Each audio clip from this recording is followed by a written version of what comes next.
तो दोस्तों हम क्या कर रहे थे कि हम ट्रेड्स बना रहे थे। कहाँ कहाँ पे हमें ट्रेड्स नजर आते हैं वहां से हम ट्रेड लेंगे और बाय करना होगा तो बाय करेंगे, सेल करना होगा तो सेल करेंगे, लेकिन हम मल्टीपल टाइम फ्रेम एनालिसिस के साथ साथ करेंगे। आप लोग भी मल्टीपल टाइम फ्रेम एनालिसिस कर सकते हो अगर आपके पास ट्रेडिंग व्यू का प्रीमियम है, जैसे कि ये वाला परचेज किया हुआ। लेकिन अगर नहीं भी है ना परचेज किया हुआ तो कोई भी दिक्कत नहीं है। आप फिर ये करो कि आप दो टैब्स बना लो। एक टैब ये वाला यहाँ पे रखो, दूसरा टैब यहाँ पे ओपन करके आप उसके अंदर दूसरा टाइम फ्रेम बना के रखो। तो फिर आपको थोड़ा स्विच करना पड़ेगा बार बार टैब्स के अंदर, लेकिन आपका काम हो जाएगा। ठीक है, ट्रेडिंग के वक्त। तो आप क्या करोगे तो कि ये देखो आप, हमने क्या किया, हमने लास्ट डे यानी आज ये मंडे है, तो फ्राइडे से हमने इसका रेजिस्टेंस बनाया यहाँ से। और ये रेजिस्टेंस को जब मार्केट उसकी तरफ अप्रोच कर रहा है, आहिस्ता आहिस्ता उसकी तरफ आ रहा है, तो मार्केट बहुत स्लो है। ठीक है, बहुत स्लो है। और यहां पहुंचते, अच्छा ये 5 मिनट टाइम फ्रेम है, ये वाला ग्रीन वाला, ये जो ब्लू वाले बार्स हैं ये हमारा है 2 मिनट टाइम फ्रेम। हम एंट्री लेंगे 2 मिनट के अंदर और 5 मिनट का एनालिसिस करेंगे मार्केट का। अच्छा, मार्केट इसकी तरफ आया, रेजिस्टेंस की तरफ।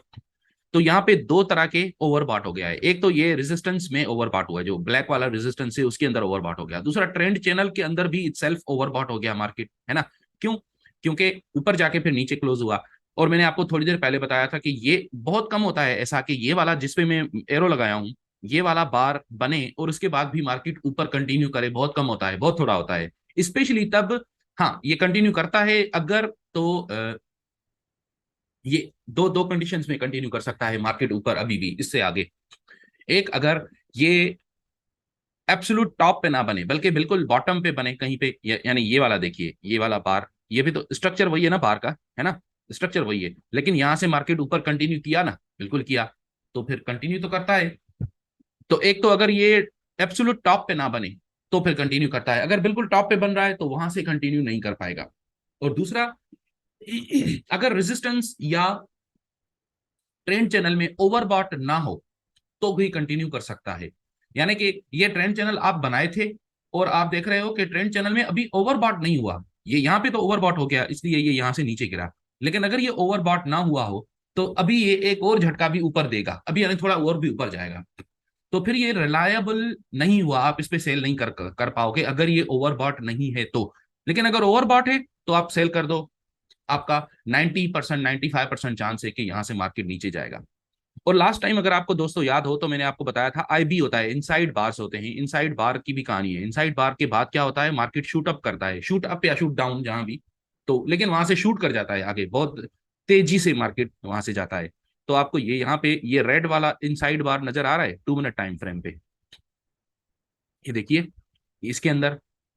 अच्छा, इसका अल्ट्रा हाई वॉल्यूम है ग्रीन वाला, ये ग्रीन वाला। अच्छा, ये वाला रेड तो अभी नहीं बना था ना। आप मान लीजिए कि मार्केट यहां तक पहुंचा है, सिर्फ यहां तक रेड वाले बार तक पहुंचा है।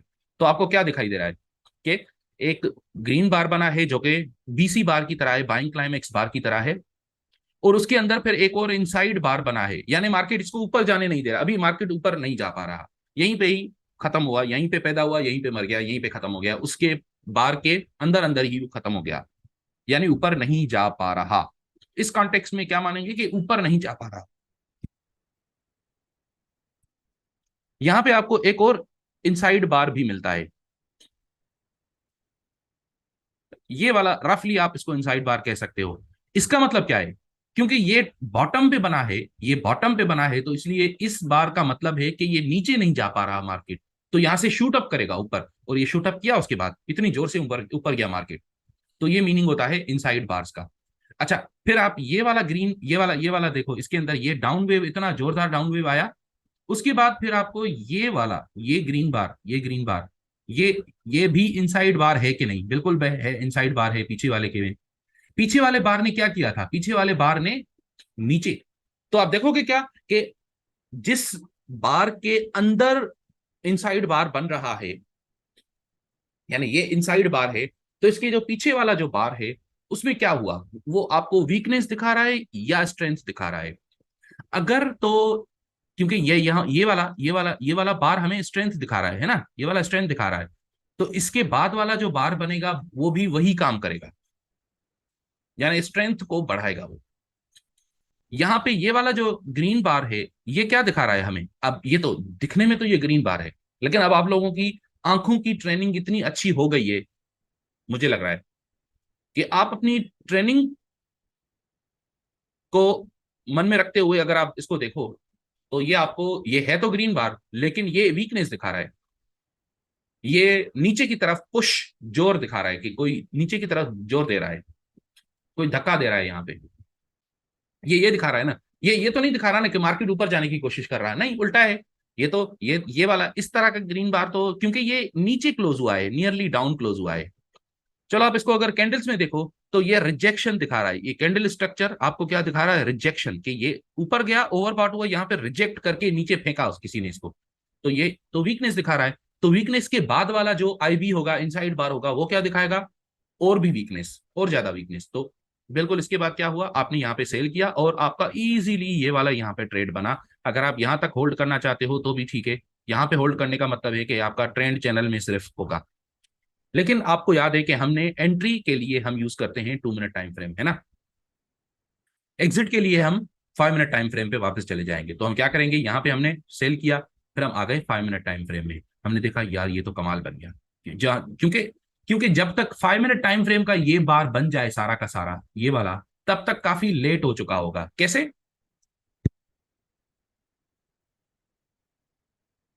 अगर आप इसी बार के अंदर सेल करते हो, तो आपका स्टॉप लॉस कितना छोटा बनेगा, क्योंकि आप इसी बार के ऊपर रखोगे ना, बस उससे ज्यादा तो नहीं रखोगे।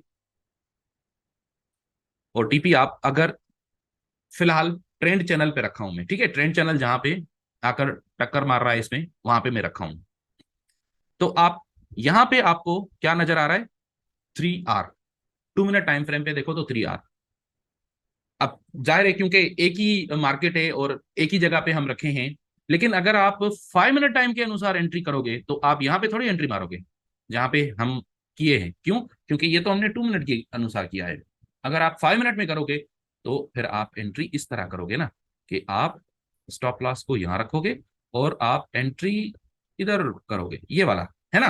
क्यों? क्योंकि ये जब बार क्लोज होगा तब करोगे ना। चलो स्टॉप लॉस को थोड़ा सा अगर मैं नीचे भी कर दूं यहाँ पे, ठीक है, तो कितना बना? 1.3 आर बना, डेढ़ भी नहीं बना। और इसके अनुसार अगर आप कर रहे हो, तो आपका 3 आर बनेगा अगर सेम जगह पे टीपी रखो तो। क्यों? क्योंकि इसमें आपको अर्ली एंट्री मिल जाएगी, सिग्नल आपको, एंट्री सिग्नल अर्ली ऑन मिल जाएगा, तो आप घुस लोगे। अच्छा, इसके बाद जब ये वाला बार देखते हो आप, ये वाला रेड बार देखते हो, ये वाला 5 मिनट, अब वापस 5 मिनट पे आ गए। हमने क्या किया, हमने 2 मिनट पे सिर्फ एंट्री मारी और फिर हम वापस आ गए अपने 5 मिनट टाइम फ्रेम पे। जैसे ही ये वाला बार आपने, ये जोरदार रेड बार देखा, आपने वॉल्यूम नोट किया। अच्छा, ये रेड वॉल्यूम, इसका इसका रेड वाले बार का वॉल्यूम कम था, इस वाले बार का वॉल्यूम वॉल्यूम तो बढ़ रहा है। जब नीचे जा रहा है मार्केट तो वॉल्यूम बढ़ रहा है, तो क्या करोगे आप अपने, आप शुरू में क्या किए थे, आपने यहाँ पे शॉर्ट पोजीशन सेल करके आपने रफली यहाँ पे सेल किया था 2 मिनट टाइम के अनुसार। चलो 2 मिनट टाइम के अनुसार इसको हम बनाते हैं, ठीक है, हाँ एग्जैक्टली यहीं पे। और इसका स्टॉप लॉस यहाँ पे लगाए थे हम, और इसको वापस, अब पहले इसका हम शायद टीपी यहाँ पे रखे थे, रफली यहाँ पे। लेकिन फिर आपने देखा ये इतनी जोर से नीचे गिर रहा है, तो आप क्या करोगे, इसको नीचे ले जाओगे और कम से कम इस जगह पे, आप कम से कम इस जगह पे रख सकते हो फिलहाल फिलहाल। अच्छा, मीनवाइल, अब क्योंकि ये मार्केट आपके फेवर में आ गया है, तो आप क्या करोगे, आपको याद है क्या करना है, आप स्टॉप लॉस को नीचे लाकर रख दोगे। ठीक हो गया, आपने स्टॉप लॉस को भी नीचे लाकर रख दिया। उसके बाद आपने सोचा कि यहां अगर मार्केट जो जिस तरीके से गिरेगा, मुंह में देखूंगा कि क्या होता है। ये मार्केट गिरता गया और रेड वॉल्यूम्स बढ़ रहे हैं कि नहीं। एक मिनट मुकुल जी, ये वॉल्यूम्स, रेड वॉल्यूम्स बढ़ रहे हैं, ये देखिए आप। ये जैसे ही मार्केट गिर रहा है, यानी इस ट्रेंड चैनल से मार्केट जान छुड़ा के जैसे ही निकला, आप कह सकते हो कि ये फॉल थ्रू आइस था और ये एक बार में रैली बैक टू आइस भी हो गया और ये नीचे गिर गया। अच्छा, अगर आप 2 मिनट टाइम फ्रेम के अंदर जाओगे, तो आपको rally back to ice clearly नजर आ रहा है। ये देखो, ये फॉल थ्रू आइस और ये rally back to ice, 2-3 bars बना के, और उसके बाद फिर जोर से नीचे। तो ये रैली बैक टू आइस के बाद भी नीचे जब गिर रहा है, तो इसके वॉल्यूम्स, रेड वाले वॉल्यूम्स बढ़ रहे हैं। फिर आपको ये वाला ग्रीन बार नजर आता है, आप सोचते हो यार ये तो कहीं उल्टा ना पड़ जाए, क्योंकि ये वो भी तो हो सकता है ना। क्या हो सकता है, ये ऑटोमेटिक रैली की शुरुआत भी हो सकती है। तो ये अगर सेलिंग क्लाइमेक्स हुआ, क्योंकि ये बाकी वाले बार अभी ग्रीन बार नहीं बने, आपको नहीं पता कि क्या होगा। तो आप जैसे ही आपने ये वाला ग्रीन बार देखा, तो आपने फिर उसका टीपी अपना इस वाले बार के नीचे रख दिया। कि जैसे ही अभी वापस आएगा तो मेरा टीपी हिट होगा, मैं इससे ज्यादा नहीं जाना चाहता। तो क्या होगा यहाँ पे, और आपका टीपी कहाँ पे हिट हुआ, रफली 6:45 नहीं बल्कि 5:30 कर लो, 5:30 आर मिले आपको।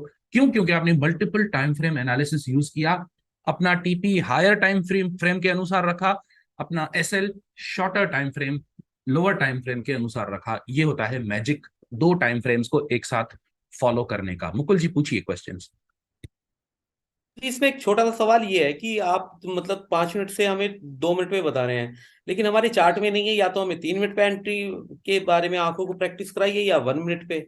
ये तो मेरे समझ में आ रहा है कि हम ट्रेंड चैनल खोल के वहां पे जब ऊपर से जो है रेजिस्टेंट को देख के पहले निकल बैठ जाएंगे कि भाई यहाँ ट्रेड अगर मिलेगा तो हम चले जाएं।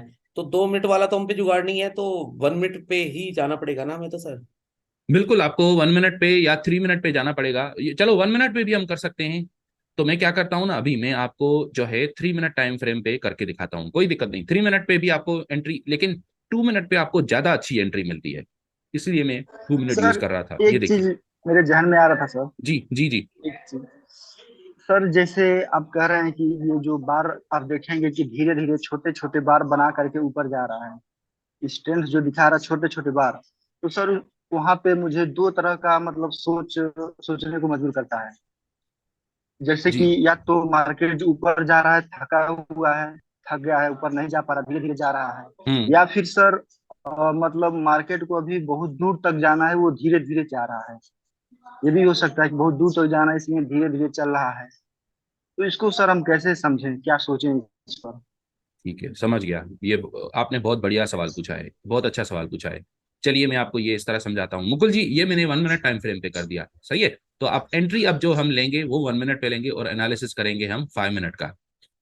अच्छा, अब दोस्तों ये बहुत बढ़िया सवाल था कि मार्केट अगर स्लोली ऊपर जा रहा है तो उसको हम क्या समझें।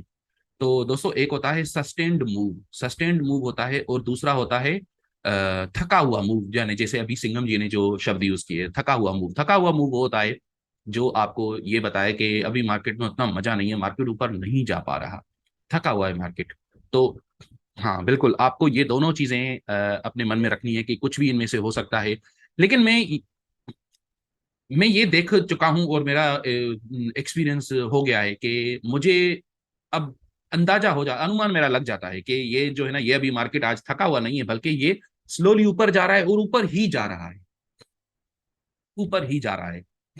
उदाहरण दे सकता हूं मैं आपको। अब ये तो, चले पहले ये वाला मूव देखें। अगर ये वाला मूव, ये तो बिल्कुल क्लियर मूव है ना, ये थका हुआ भी नहीं है, ये कुछ भी नहीं है, ये बिल्कुल सीधा अप है, सीधा अप है, ठीक है। इसमें कोई डाउट ही नहीं है कि मार्केट में बहुत स्ट्रेंथ है, बहुत ताकत है, मार्केट ऊपर लेके गया, पावर है मार्केट के अंदर बहुत, ठीक है, ये तो क्लियर है। इसके बाद ये जैसे गिरा, गिरने में मजा नहीं है ना, गिरने में वो मजा नहीं है, इतना जोर से नहीं गिर रहा। लेकिन इसके बाद ये वाला मूव, ये वाला मूव, इसको क्या बोलोगे आप? ये थका हुआ मूव है या सस्टेन्ड अपवर्ड मूव है? अब अनफॉर्चुनेटली ये टाइम गलत है एनालिसिस करने का, ये यहाँ पे टाइम एनालिसिस नहीं करना चाहिए, क्योंकि ये ओवरनाइट मार्केट अभी आने आने को है। थका लेकिन हुआ मूव है मैं सर। इस वाले को, जी जी मुकुल जी, सर ये थका हुआ मूव है। ये थका हुआ नहीं है, ये असल में सस्टेन्ड मूव है। अच्छा लेकिन सस्टेन। सस्टेन्ड मूव जो है, हाँ बिल्कुल सस्टेन्ड मूव है। सस्टेन्ड मूव में अभी आपको कुछ करना नहीं होता, इसलिए अगर आप इवन गलत भी समझो ना, कोई दिक्कत नहीं। अगर आप उसको थका हुआ समझो, गलत समझो, जो भी समझो, कोई दिक्कत नहीं है। मैं आपको एक डिफरेंस बड़ा, जो अच्छा, उसको उस वक्त समझने की जरूरत नहीं होती, वो हो जाए उसके बाद आपको पता होना चाहिए कि ये थका हुआ था या क्या था। क्यों? रेफरेंस लाइन की वजह से। रेफरेंस लाइन का मतलब क्या है कि जो यहां पे हुआ, जो कुछ यहां पे हुआ, उसका इंपैक्ट आगे चलकर होगा।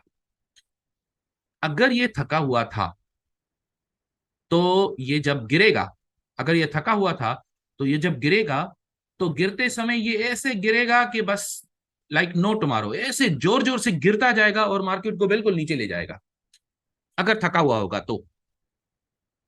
लेकिन अगर ये सस्टेन्ड मूव होगा, तो सस्टेन्ड मूव क्या है? सस्टेन्ड मूव असल में यूं समझ लीजिए, आप उसको एब्जॉर्प्शन मूव बोल सकते हो। एब्जॉर्प्शन मूव ये होता है कि मार्केट सारे सेलर्स को एब्जॉर्ब करता जा रहा है स्लोली, सारे जो भी लोग सेल कर रहे हैं उनसे मार्केट लेता जा रहा है, परचेज करता जा रहा है। आप इसको काइंड ऑफ अक्यूमुलेशन भी बोल सकते हो।